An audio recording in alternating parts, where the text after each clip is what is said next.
کسی کے ساتھ دشمنی کے متعلق بھی کوئی اطلاع نہیں تھی۔ امجد کے قریبی دوستوں سے بھی مخبروں نے اپنے انداز میں اندر کی باتیں معلوم کی تھیں، لیکن کوئی سنگن نہیں ملی تھی۔ ایک بات یہ معلوم ہوئی تھی کہ جس لڑکی کے ساتھ امجد کی منگنی ہوئی تھی، ایک اور لڑکا بھی اس پر نظر رکھتا تھا، اور لڑکے کے والدین باقاعدہ رشتہ لے کر لڑکی کے گھر گئے تھے، لیکن انکار ہو گیا تھا۔ وجہ یہ بتائی گئی کہ لڑکا شرابی کبابی تھا۔ آج کل آپ اخباروں میں پڑھتے رہتے ہیں کہ رشتہ نہ ملنے پر لڑکی کو یا اس کے والدین کو موت کے گھاٹ اتار دیا گیا۔ ہمارے دور میں بھی ایسے واقعات ہونا بعید از قیاس نہیں تھا۔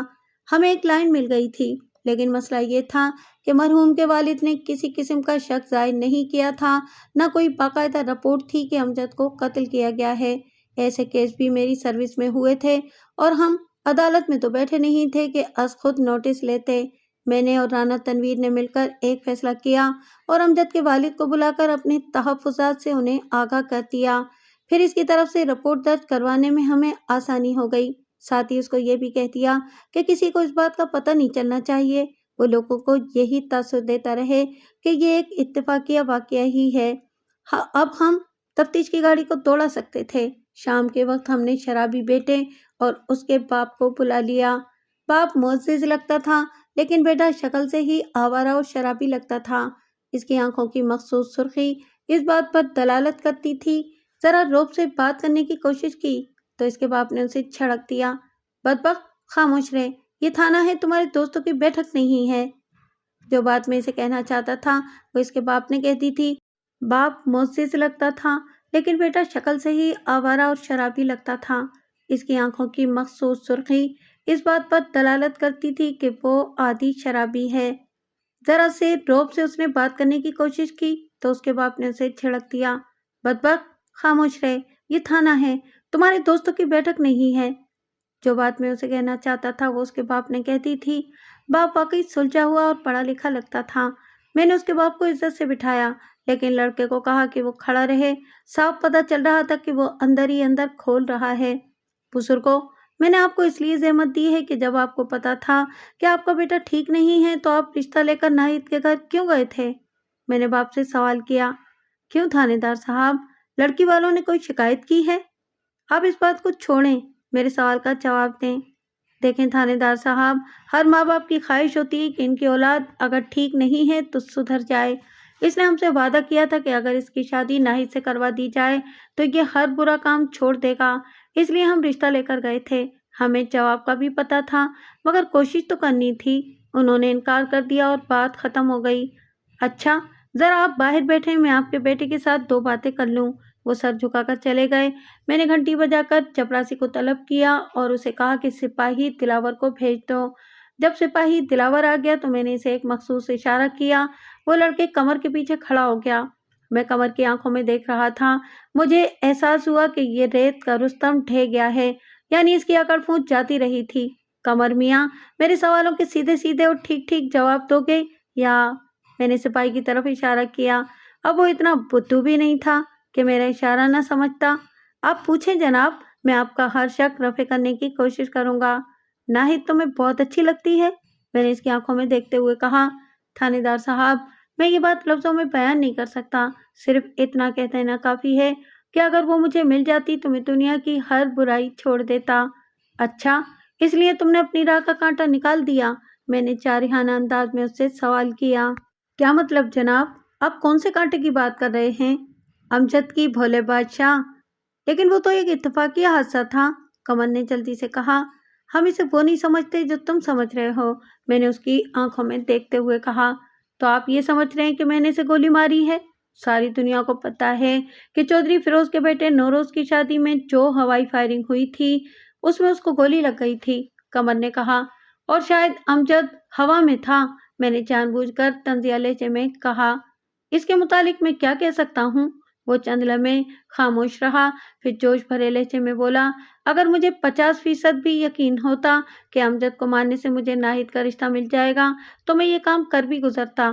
قمر کی یہ دلیل کافی ٹھوس اور مضبوط تھی۔ میں تو بھوسے میں سوئی ڈھونڈ رہا تھا۔ جس ٹیلے پر امجد کھڑا ہو کر بارات کا نظارہ کر رہا تھا وہاں ہوائی فائرنگ سے گولی لگنے کا امکان 50% تو تھا، کیونکہ فائرنگ ٹیلے کی سیٹ میں 2-3 فٹ نیچے سے ہو رہی تھی۔ میں نے قمر کے باپ کو اندر بلا لیا اور اس کے سامنے قمر سے کہا، اس دوران سپاہی دلاور کو میں نے باہر بھیج دیا تھا۔ دیکھو قمر، تمہارے والد کتنے معزز اور شریف ہیں، تم کیوں ان کے سر میں خاک ڈال رہے ہو؟ سدھر جاؤ۔ اس نے وعدہ کر لیا اور میں نے دونوں باپ بیٹے کو رخصت کر دیا۔ قمر نے کافی حد تک میری شک کو رفع کر دیا تھا۔ میں نے پوسٹ مارٹم کی رپورٹ دوبارہ کھول کر سامنے رکھ لی اور ایک لائن کے نیچے سرخ قلم سے لکیر لگا دی۔ یہ پوری لائن اس واقعے کو اتفاقیہ سمجھنے کی راہ میں رکاوٹ تھی۔ جب ASI رانا میرے کمرے میں آیا تو میں نے پوسٹ مارٹم کی رپورٹ اس کے سامنے رکھ دی۔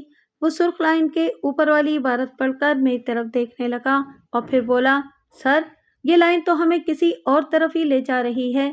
میں نے اسے قمر اور اس کے والد سے ہونے والی چرا سے آگاہ کر دیا۔ سر، یہ کیس تو ہمارے لیے کمبل ہی بن گیا ہے۔ اگر ہم پوسٹ مارٹم کی رپورٹ کی اس لائن پر جائیں تو یہ تو سیدھا سیدھا قتل کا کیس بنتا ہے، مگر سوال یہ اٹھتا ہے کہ قاتل ہے کون، اور سب سے اہم قتل کی وجہ ہے۔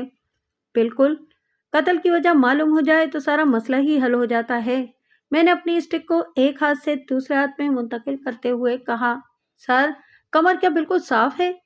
میں نے اسے اچھی طرح جانچ لیا ہے، قتل وغیرہ اس کے بس کی بات نہیں، وہ بس ریت کا رستم ہی ہے۔ ابھی تک ہم خفیہ طور پر تفتیش کر رہے تھے تاکہ مجرم ہوشیار نہ ہو جائیں۔ ہم انہیں پورے ثبوت کے ساتھ پکڑنا چاہتے تھے۔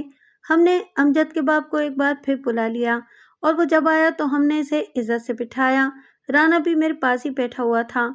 دیکھو بزرگوں، ہمیں اطمینان ہے کہ آپ نے ہمارے کہنے پر عمل کیا ہے، یعنی ابھی تک کسی کو نہیں بتایا کہ آپ کے بیٹے کو قتل کیا گیا ہے۔ میں نے غور سے اس کی طرف دیکھا اور چند لمحے توقف کیا اور پھر دوبارہ کہا، بقول آپ کی یا آپ کے بیٹے کی کسی کے ساتھ ایسی دشمنی بھی نہیں ہے کہ آپ کے بیٹے کو قتل کر دیا جاتا۔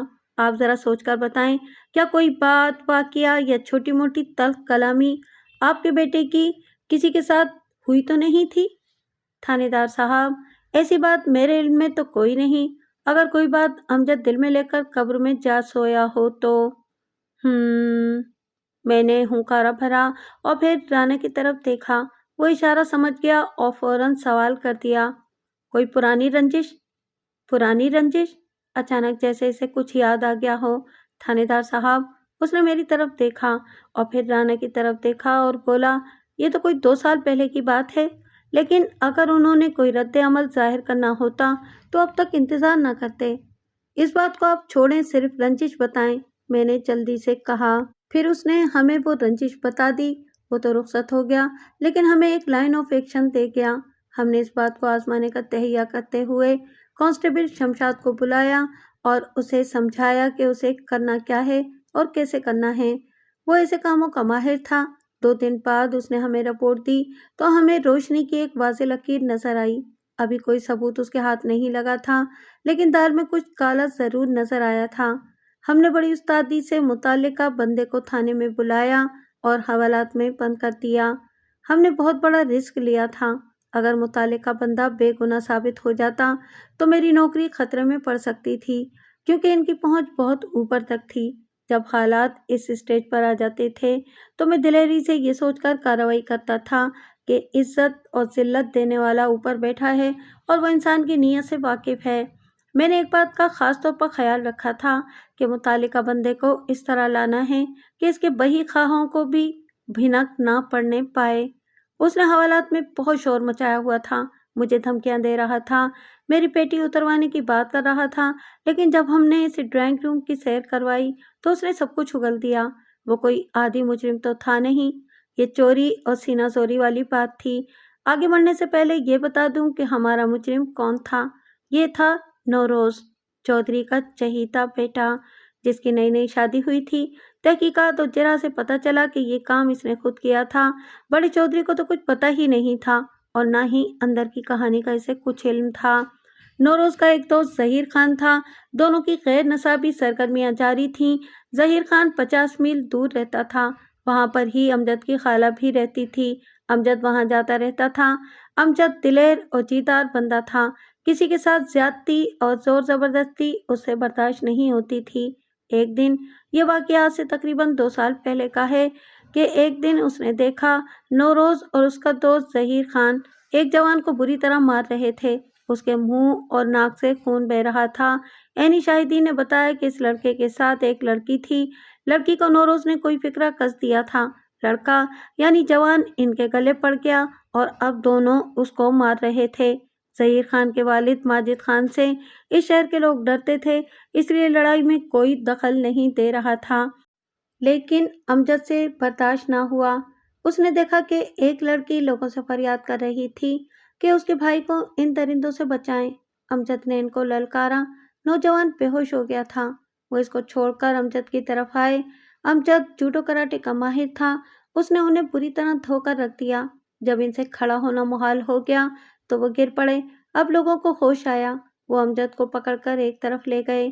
ویسے یہاں میں اپنی طرف سے ایک بات کہوں گا کہ شاید لوگ ظہیر خان سے نالاں تھے اور چاہتے تھے کہ کوئی انہیں سبق سکھائے، اس لیے جب امجد نے انہیں سبق سکھانا شروع کیا تو وہ تماشائی بنے رہے، اور جب انہیں اچھی طرح سبق یاد ہو گیا تو انہوں نے امجد کو الگ کر دیا۔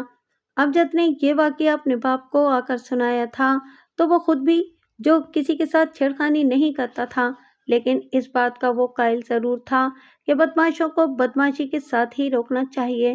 اس نے امجد کو کہا، تم نے اچھا کیا، اب خاموش ہو جاؤ۔ دوسری طرف نوروز نے اپنے باپ یعنی چودھری فیروز کو کچھ نہ بتایا۔ ویسے بقول اس کے اندر آگ لگی ہوئی تھی۔ اس کا جی چاہتا تھا کہ اپنے ریوالور کی 6 کی 6 گولیاں امجد کے سینے میں اتار دے۔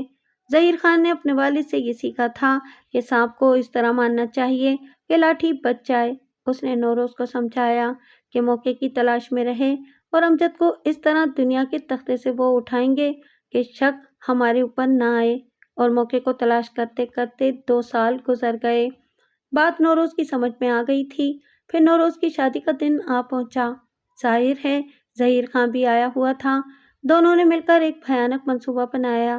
ظہیر خان ایک ماہر نشانہ باز تھا۔ موت گھیر کر امجد کو ٹیلے پر لے آئی۔ ٹیلے کے دوسری طرف ظہیر خان چھپا ہوا تھا۔ اس کے ہاتھ میں نوروز کا ریوالور تھا۔ جو ہی ہوائی فائرنگ شروع ہوئی، ظہیر خان نے امجد کے دل کا نشانہ لے کر ٹریگر دبا دیا۔ اسے اپنے نشانے پر بڑا ناز تھا۔